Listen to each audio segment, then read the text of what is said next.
right, now I think you can appreciate what I was saying a little bit more. We're just holding it in for the time being because we're gonna be putting everything in nice and straight behind what you're seeing right now. So let's tack them all together and then we can actually affix it to the metal.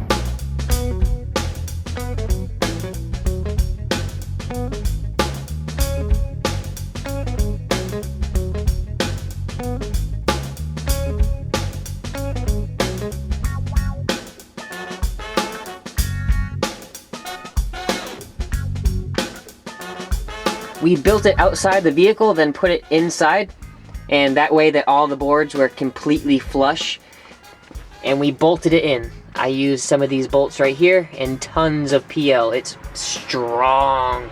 There's also another one up in there that you can't see very well, but there's another bolt in there. And then some more going on right over here.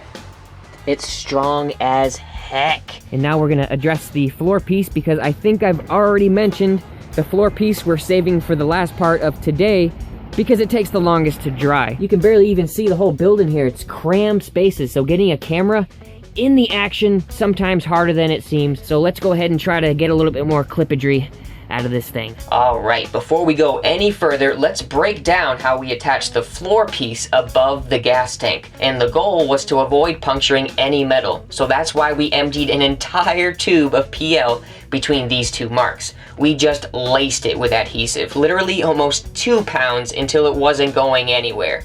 Then we fastened the areas that were away from the tank directly to the metal, even though the PL probably would have been enough. And don't worry, the access point for our fuel pump harness will remain nice and safe and completely free from our wood, thanks to its convenient location just below our joining point. Thanks for the awesome comments, everyone. But you can see the idea of it. We got some second skin down and the birch wood and obviously some 2x4s. And then once we put another piece of wood, it's gonna come almost flush with this backside. And then it's gonna be just the tiniest little bit of an elbow. And I just went to town with PL. We have 2 tubes of the 28 ounces already, and we have the weight of the battery doing some work down here. No, you can't really see in there, can you?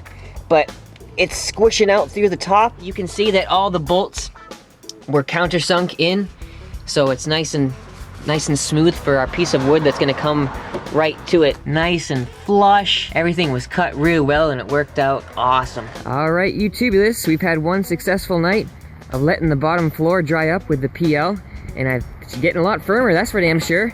And I went ahead and put the second layer on. I pieced together with some spare wood so I can save some money. She is fucking strong. And now that we don't need anything up back anymore, we can finally black out the rear glass. Just something simple. I'm gonna use what I have laying around the house just so people can't see in and look at the foam and the bracing and all that, just to cover everything up nice and simply. All covered, blacked out, so all of this really kind of ugly stuff back here, which is not really that ugly, is gonna be covered. No one's gonna be seeing it, and the brake light's not gonna illuminate the whole back glass at nighttime. And we have got so much on the agenda for today, so I just wanna take a quick second, take a step back, and go through everything that's been done so far. It'll kind of help me even keep this video kind of organized. So, we have got the back pieces on, and by back pieces, I mean the supports that's gonna have the back piece of the box in. We've got them layered up with some 2x4s, tons of PL, and at least 10 nuts and bolts going directly into the car itself. And then we tucked this first layer of the floor down. That was a little bit of a pain in the butt, and we put a second layer down. Filled up a little bit of the voids underneath, tons of PL between the areas that we couldn't put bolts because of the gas tank, and we pieced together some pieces back here to recycle some wood.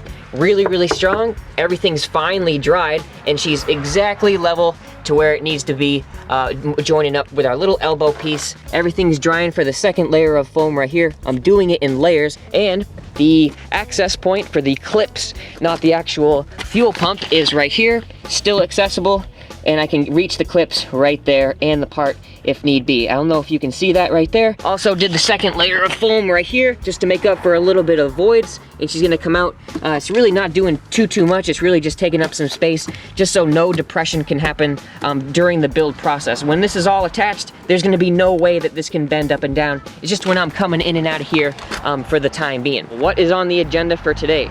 We want to start the actual back piece. For this is gonna be the actual back piece of our subwoofer box, and we're actually gonna have framing behind it.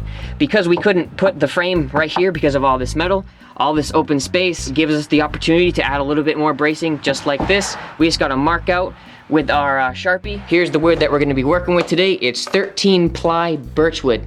It's the stuff that I upgraded from the Lowe's stuff, which is still not bad, but this is gonna be Baltic birch. I mean, the strength compared to the other is night and day. So let's go ahead and make our cuts for that. I'm just gonna make it the same size as this, which should be about 44.5 to 45. Oh God, goddamn. Just like these, bam. And it should go up all the way to about 29 inches from the bottom here, because I'm not gonna go any further, because this is where our bottom angled piece is gonna go. I'm gonna go up 29 inches, and then I'm gonna elbow down into here. So it'll be a couple pieces to accommodate for this little hump here. So let's go ahead and get our sawhorses and get that cut all done, the 29 by 44.5. Haha, just switched over to the fisheye lens here. Looking damn good. The piece that we just cut, and we're tapered in on the edges just right. Looking really good up here on both sides, nice and even. So now what we've done is we went on the back side, we stuck our hand right in here and just drew along with a Sharpie where the 2x4s were, and we drilled in some braces right on the back side. I'll take this piece right out. We got it propped in with my wallet for the time being. Check it out. And what you're seeing right here is just bracing for the top, because this is where the rear deck is, where all those 2x4s are going across. So this is the only spot where it would need a little bit of extra.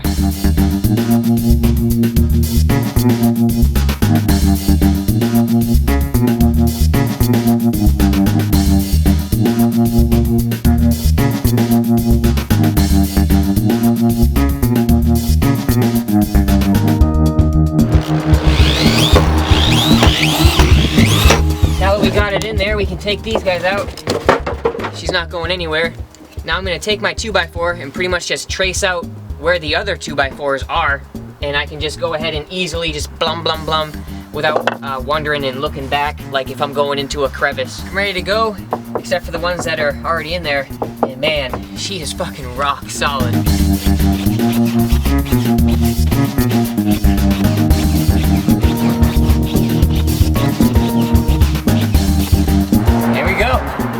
In. Rock solid. So now the next really step is to get this little side piece done. Get that little tiny angle so it'll match up to our big one solid piece of the side piece. So it's gonna be probably a 3 or 2 step process. Sliver, and then we'll be able to, you know, fill it up like we've been doing around the edges. I'm gonna cut it to 22.5 on one side so it fits in nice and on the top, and just like this, it's gonna have an angle right here. It's gonna have an angle like that, and it's gonna go all the way down, but not a 2x4, it's gonna be 3/4, so it'll fit right to the edge of this wood. It'll be perfect to meet up with our angled cut for our 1.5 inch thick side piece all the way up. You see how there's a big gap at the top and a small gap at the bottom? Well, that's because this back piece has an angle on it, so we need to accommodate that slowly and work it around. So that's why I cut this at a 22.5, and we're gonna do it in sections. Oh man, this exposure is killing us. All right, there you go. Now you pretty much got an idea. Even though I don't need to go down this far, I just kept it so it can balance over, because these ones are cut to the exact length, but these ones have an extra little bit so they can stand up by themselves. She's tapered in a little bit up there. I'm gonna be having some filler in here, but it's just trying to get matched up into the whatever, and it's gonna be pinched together a little tighter here once she's all said and done. But basically, we're just putting her together like a little puzzle, yeah. And then these ones are cut slightly smaller because we're gonna have this little elbow right down here at the bottom like that. So I'm just gonna, I guess, screw these in or PL the shit out of them, and then we'll see where we are from there. Worked out pretty good, YouTubulous. Check it out. I'll have to get in here so you can actually see it. Looking pretty good over here. Ah, damn darkness. Hold on. There we go. So it's pretty much, you know, tapered in a little bit. Same thing on this side. We got lots of PL down and some screws. So she's strong. So that's all I really wanted to get done, and then now she can meet up to the side piece. It's gonna be double layer, so we got 1.5 inches right here, and then it'll meet up real good. I didn't bother putting an angle on this, so it's just gonna be all filled up and screwed together real tight. So this should do the trick there, guys.